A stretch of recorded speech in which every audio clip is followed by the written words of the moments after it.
Hello and welcome to Moneylife News and Views. I am Debashis Basu.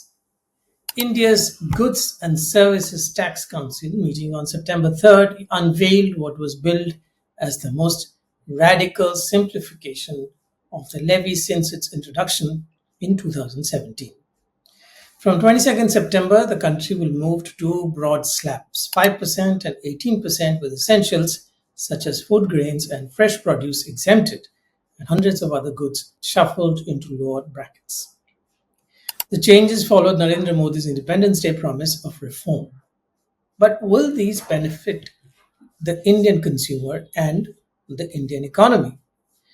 Lower indirect taxes, in theory, should spur demand. And since private final consumption expenditure contributes to 60% of GDP growth, a boost to consumption would push GDP higher. But by how much? In practice, the cuts will touch only about 11% of consumption, mainly processed foods, consumer durables, which will be shifting from to 12% or 28% into lighter brackets.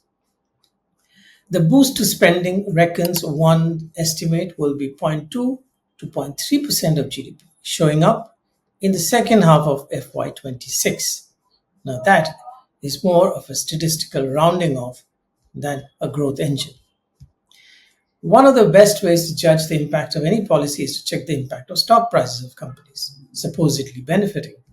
The market had 2 full days to judge the impact of GST cuts, and here is the verdict. The main market index, the Nifty, barely moved uh, from uh, from Wednesday to Friday's close. Nestle's stock price was flat, while that of Hindustan Lever fell. Consumer durable firms like Voltas and Whirlpool got no lift. In fact, all these stocks in the overall market opened high on Thursday on the GST announcement and gave up all their gains. Only car makers, notably Maruti and Hyundai, clung to gains chalked up since Mr. Modi's 15th August speech.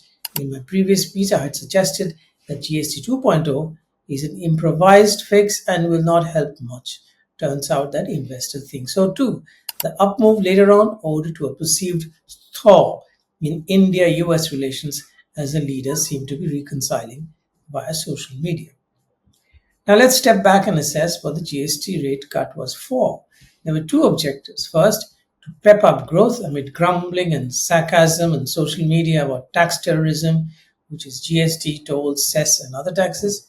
Second, to counterbalance Donald Trump's 50% tariff wall imposed on 27th August, which threatens 50 billion of Indian exports to America. The idea was to lean on domestic demand, India's supposed shield, just as exports followed.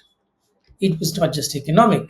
Boosting domestic consumption was part of India's Atmanirbhar policy, colored in nationalistic hues, meant to score political points.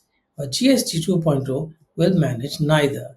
The dent to India's export has to be met with targeted response to specific affected industries, which could be temporary though, and not by a mild overall consumption increase, which does nothing for those specific industries that were affected. Also, raising consumption beyond its already hefty 60% of GDP is hard without far steeper tax cuts, which the state cannot afford. After all, the main economic strategy of this government has been to tax heavily and spend it on infrastructure, railways, defense, and social schemes. Also, much of the consumption leaks abroad through imports from China. So, what is the answer to improve economic heft or improve growth?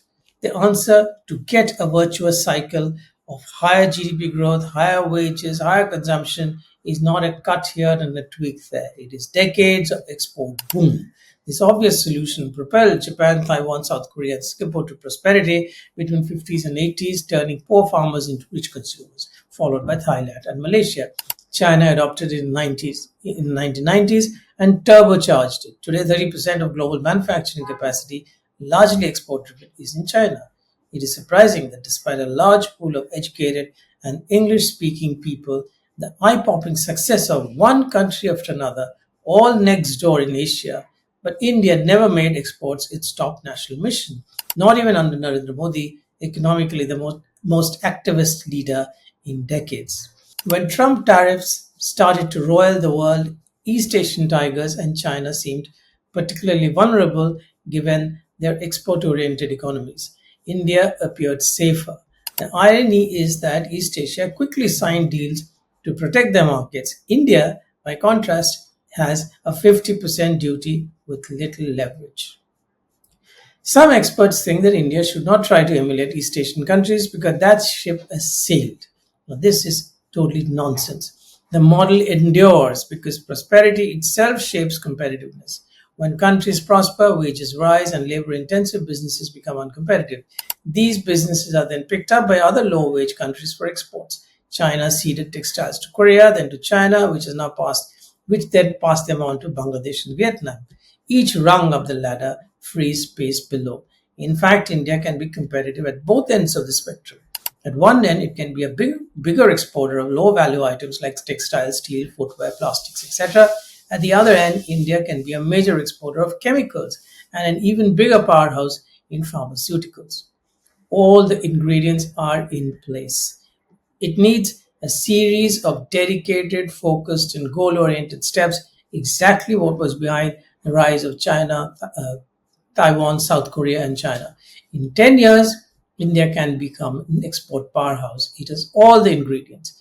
At the Shanghai Cooperation Organization Summit, Mr. Modi posed beside Xi Jinping, striking a note of defiance towards America.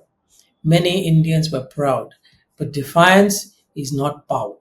China's clout rests on decades of relentless investment in technology, production at scale, and exports.